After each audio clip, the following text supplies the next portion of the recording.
Ya Habibullah Muhammad ibni Abdillah Muhammad Muhammad Muhammad. Lebih keras semuanya. Ya Rasulullah ya Habiballah ya Rasulullah ya Habiballah Muhammad Muhammad Muhammad Muhammad ibni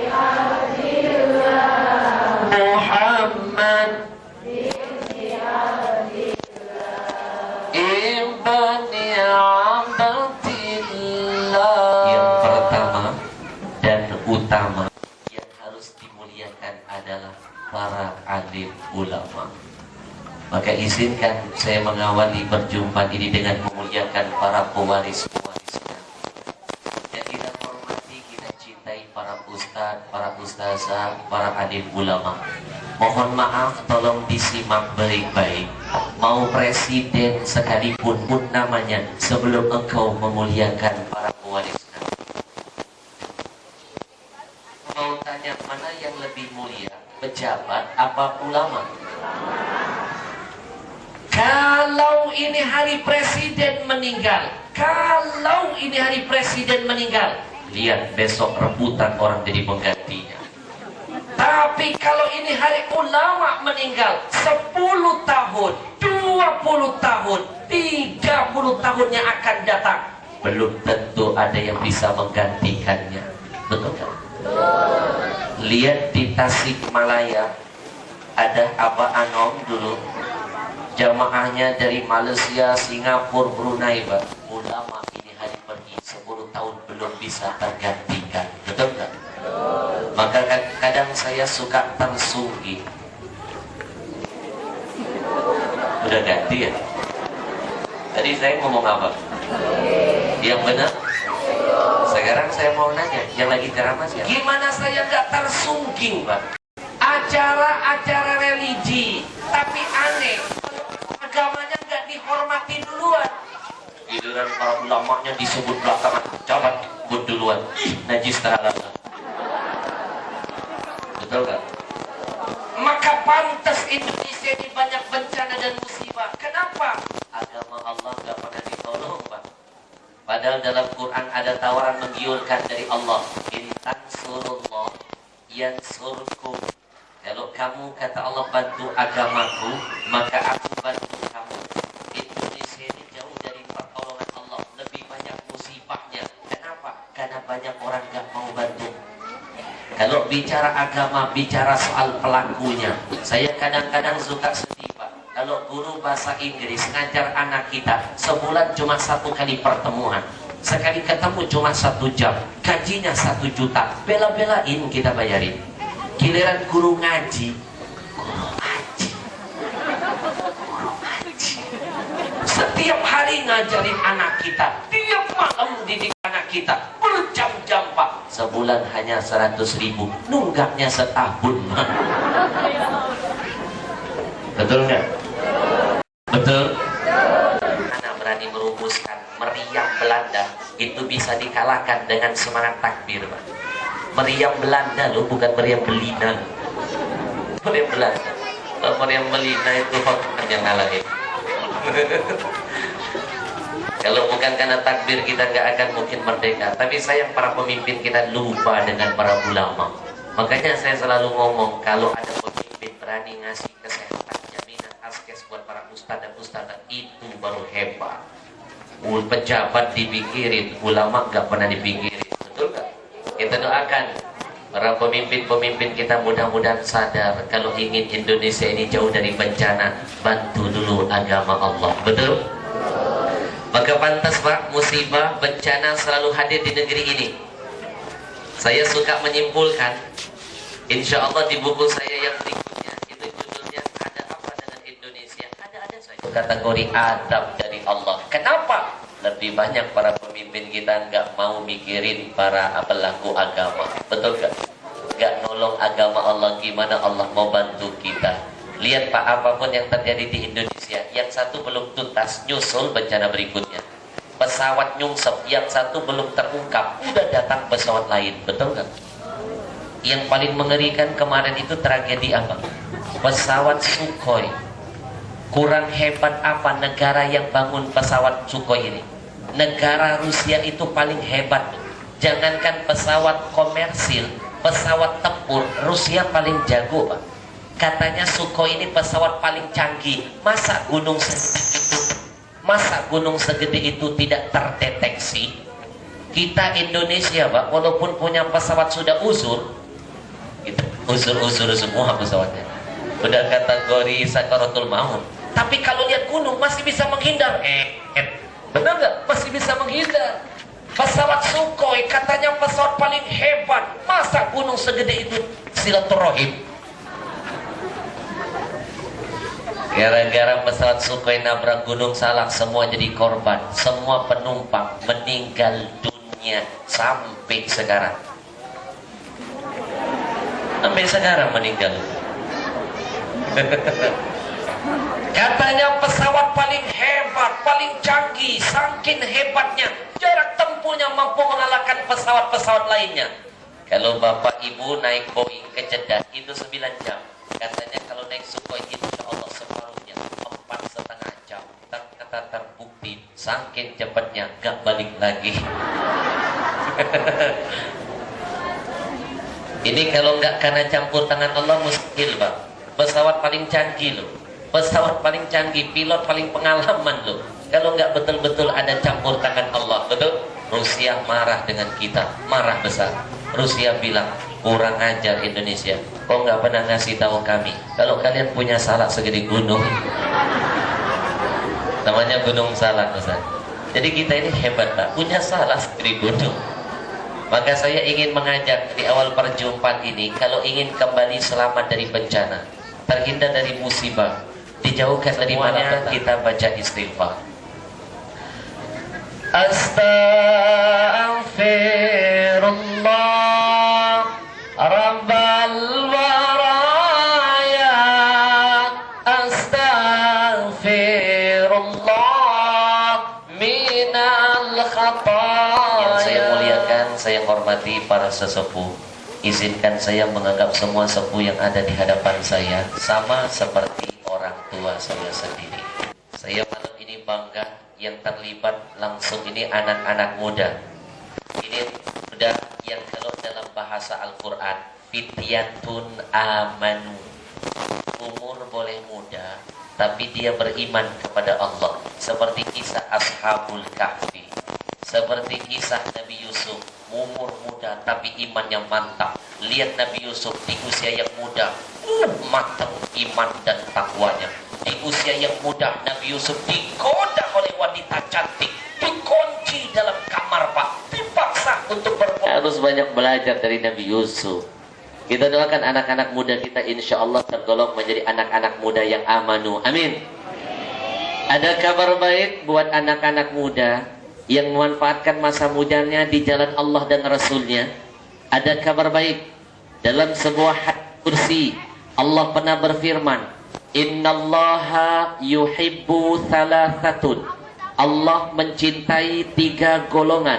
Wa hubbihi thalathata minhum asyad. Tapi ada 3 golongan lainnya, double cintanya Allah buat mereka.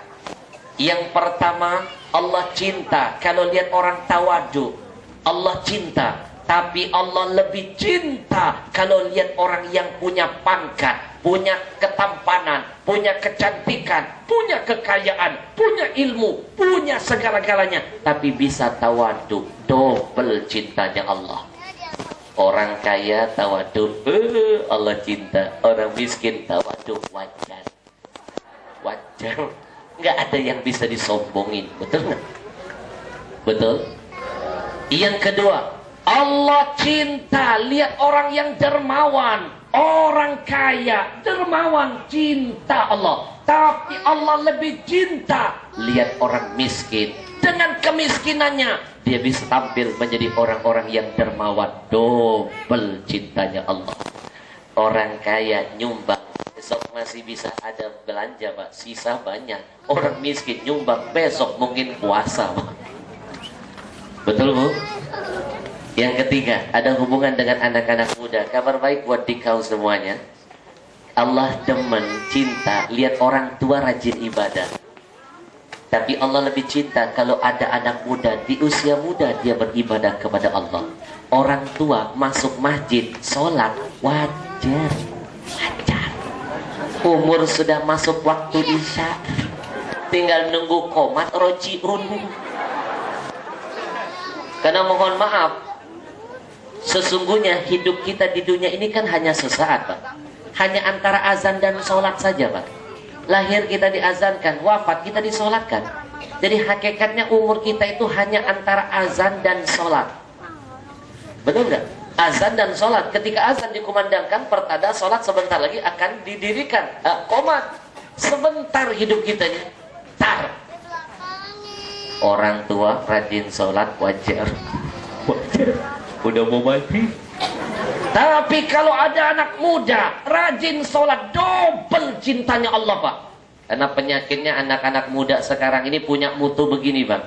Masa muda puas-puasin, udah tua taubat-taubatin. Halo, apa ada jaminan deh engkau bisa taubat di hari tuamu? Belum tentu. Apa mungkin kau bisa mencapai di usia senja? Belum jaminan. Mohon maaf ya Tuhan-Tuhan, jangan minder. Ada jaminan yang tua mati duluan, tidak ada. Cuma biasanya saja. Biasanya lebih cepat saja. Kita doakan yang tua-tua ini mudah-mudahan Allah menjaga umurnya. Amin. Amin ya Rabbal. Baik, ini hari saya tidak merasa seperti tamu, tidak. Ini malam saya tidak merasa seperti orang asing, tidak. Tapi malam ini saya betul-betul merasa seolah-olah Allah sedang mempertemukan saya dengan semua keluarga-keluarga saya. Maka untuk beberapa puluh menit ke depan, 30 menit ke depan, saya butuh kerjasama, ketenangan dan perhatiannya. Konsentrasi tatap mata saya. Dan ada yang terlewatkan. Simak dari awal sampai akhir. Lupakan urusan duniawimu, pikirkan akhiratmu, persiapkan satu mukawimu. Jadikan 30 menit ke depan yang terbaik kau berikan untuk Allah Tuhanmu, dan yang terindah kau persembahkan untuk Nabi Muhammad Rasulmu. Siap menerima? Nanti di ujung ceramah saya ada kuisnya. Kalau bisa jawab pertanyaan saya, ada hadiahnya. Hadiah utamanya.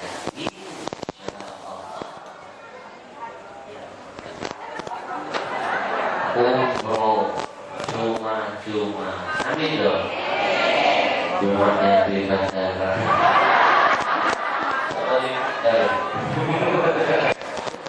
Jadi saya kasih hadiah. Tiga poin ini berangkat dari pengalaman. Ketika saya ditakdirkan Allah keliling muter-muter Indonesia dan saya menemukan ilmu di sana. Ternyata ilmu itu tidak hanya bisa ditemukan pada yang tersurat, Pak, yang tersirat. Apa yang terjadi pada diri kita, saudara dan orang-orang sekitar kita, sebenarnya ada ilmu yang sedang Allah ingin titipkan untuk kita. Cuma kita terkadang tidak mau mengambil iktibar apa di balik semua itu. Betul nggak? Saya kasih contoh, poin besar yang saya akan kupas. Yang pertama, coba simak. Ada orang sibuk mendatangi surga yang jauh, tapi tidak pernah punya waktu untuk mengunjungi surga yang dekat. Surga yang jauh dia datangi, surga yang dekat tidak pernah dia kunjungi. 1 bulan penghasilannya tidak kurang 60 miliar. Usahanya apa? Punya batu bara. Bayangin deh, baru punya batu bara saja udah kaya, apalagi punya batu nisan. Saya diundang ceramah, anaknya nih Pak. Bayangin 7 malam 7 hari pestanya Pak. Malam pertama artis ini yang nyanyi. Setiap malam orang datang 6.000 orang ditraktir makan Pak. 6.000 orang. Malam pertama artis ini, malam kedua artis, malam ketiga artis, sampai malam ketujuh baru Ustadz. Saya bagian penutupan. Salah satu ciri-ciri orang Indonesia, kata teman saya orang Arab, itu gampang ditebak. Kalau sudah pergi haji dan pergi umroh, rukun haji, rukun umroh selalu ditambah satu. Apa itu? Foto-foto. Bayangin Pak, cuma orang kita loh. Negara lain nggak ada yang nasib begini. Baru naik pesawat, Ustadz foto dulu yuk. Itu orang kita. Turun dari pesawat, nyampe ke Jeddah, Ustadz foto lagi yuk. Ada unta, saya disuruh berunta padanya foto. Pohon kurma dipeluk difoto. Itu cuma orang kita. Coba lihat negara-negara lain nggak sebegitu-begitunya, betul nggak? Betul nggak? Bu, bu, bu, apa? Tiap tahun dia pergi haji Bang. Lalu saya tanya dia, Bang, sini Bang, apa yang melatar belakangi abang sanggup begini Bang? Pergi haji tiap tahun, umroh tiap bulan, keberangkatan orang tiap tahun 600 orang. Apa Bang motivasinya? Dengan lugu dia berkata, saya ingin masuk surga. Itulah bodohnya abang dan bodohnya saya. Surga yang jauh kita datangi, surga yang tidak pernah punya waktu untuk kita kunjungi. Dia bingung balik bertanya, siapa surga yang dekat itu Ustaz? Ayah ibu kita Bang. Tiba-tiba dia menangis, dia peluk saya sambil berkata, kok Ustaz tahu saya nggak pernah datangin ayah ibu saya? Ini yang saya maksud Bang. Ada orang sibuk mendatangi surga yang jauh, tapi tidak pernah punya waktu untuk mengunjungi surga yang dekat. Sekarang saya mau ngajak ngomong, siapa yang bisa menjamin orang kalau pergi haji pasti mabrur? Belum tentu. Siapa yang bisa memastikan orang kalau umroh pasti makbulan? Tidak ada jaminan. Tapi coba simak hadis Nabi yang satu ini, saya masukkan dalam buku ini.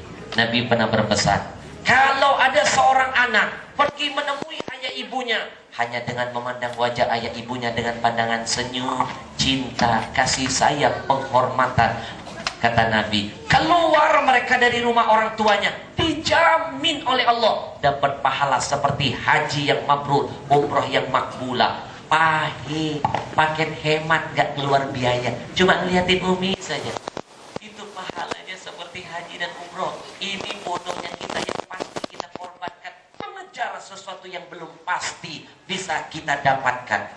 Nanti ada di buku saya.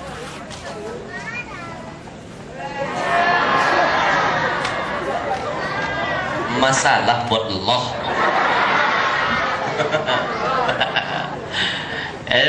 Saya suka heran kalau baru ceramah lihat jam banyak yang syirik kadang-kadang. Jangan-jangan wilayah sini ada aturan main baru ya, penceramah nggak jam dari sini. Di sini penceramah nggak boleh lihat jamnya Pak. Jangan heran ya kalau ada penceramah baru mulai ceramah suka iseng lihat jam tangan. Jangan heran, itu hanya teknik ceramah saja. Siapapun dia, mau dia ustadz, mau dia ustazah, mau dia belum kaki. Kalau dia baru mulai ceramah suka lihat jam, itu cuma teknik ceramah. Teknik ceramah sebenarnya dia itu lagi mikir habis ini mau duduk di mana. Jangan lihat perbedaan, tapi coba gali persamaan. Saya mau tanya sekarang, jawab yang jujur. Orang sholat subuh pakai kunut dengan yang sholat subuh gak pakai kunut, sama apa tidak? Yang kompak sama apa tidak? Sama-sama sholat, beres urusan. Sekarang saya mau tanya lagi, jawab yang jujur. Muhammadiyah, NU, Persis, sama atau tidak? Cakep. Sama-sama muslim, beres urusan. Saya mau tanya, jawab yang lebih keras. Islam, Kristen, Hindu, Buddha, sama apa tidak? Beda. Beda agama, tapi sama-sama orang Indonesia, beres urusan. memang enak dikerjain. Jelas Bu? Mau dari Padang, mau dari mana, yang penting kita diikat dengan keimanan dan ketakwaan. Kita semua adalah saudara. Subhanallah walhamdulillah wala ilaha wallahu akbar wala haula.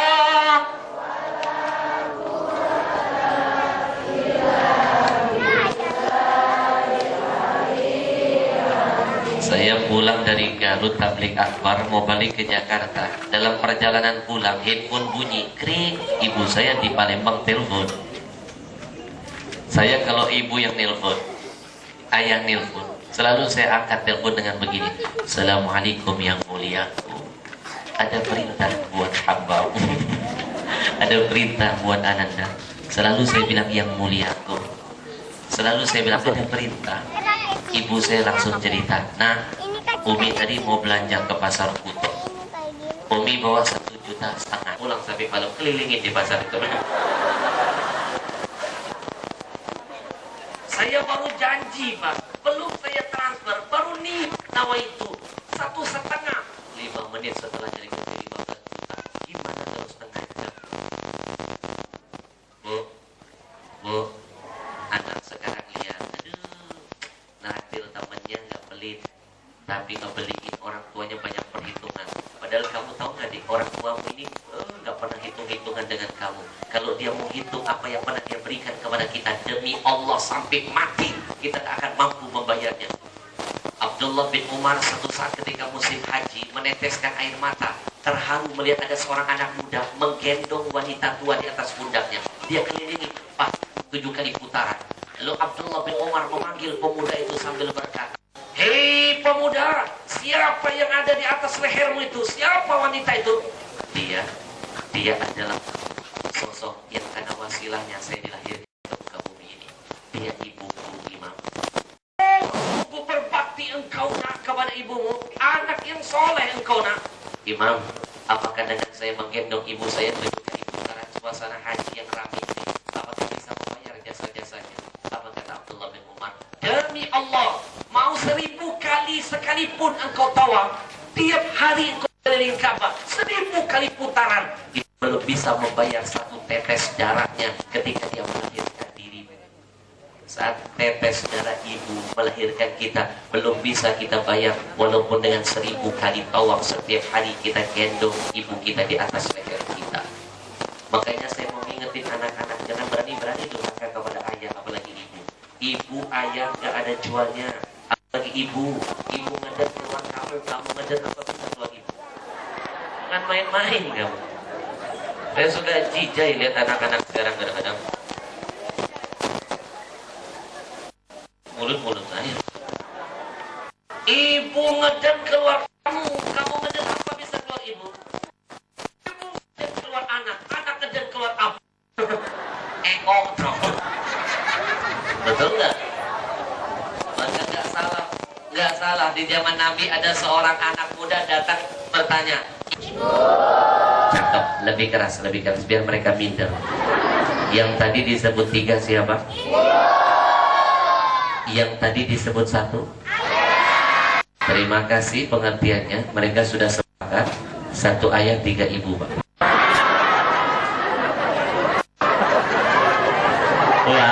Puas senjata makan tuan.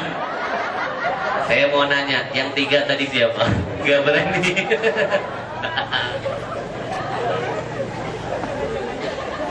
Bu, di buku ini insya Allah saya akan masukkan kisah-kisah nyata antara saya dengan ibu saya, dan saya membuktikan, Pak, betapa Rasul itu tidak akan pernah bohong. Ridul walidain wa suhtul walidain. Nabi pernah menjamin. Ada mikro atau kita berdiri di sini. Mohon izin, tidak ada cara apa-apa. Saya memanggil ke depan. Itu memberi satu contoh. Kalau orang berani dalam kebaikan, ada yang harus diperkenalkan, Pak. Masa orang ini maksiat aja diperkenalkan? Kenapa perlu diperkenalkan? Biar mengundang yang lain mengikuti jejaknya. Saya sedih lihat ibu-ibu kalau dangdutan ngangkat tangan rebutan mau nyumbang lagu. Tapi kalau ke pengajian gak mau, Pak. Ibu Utami. Utami.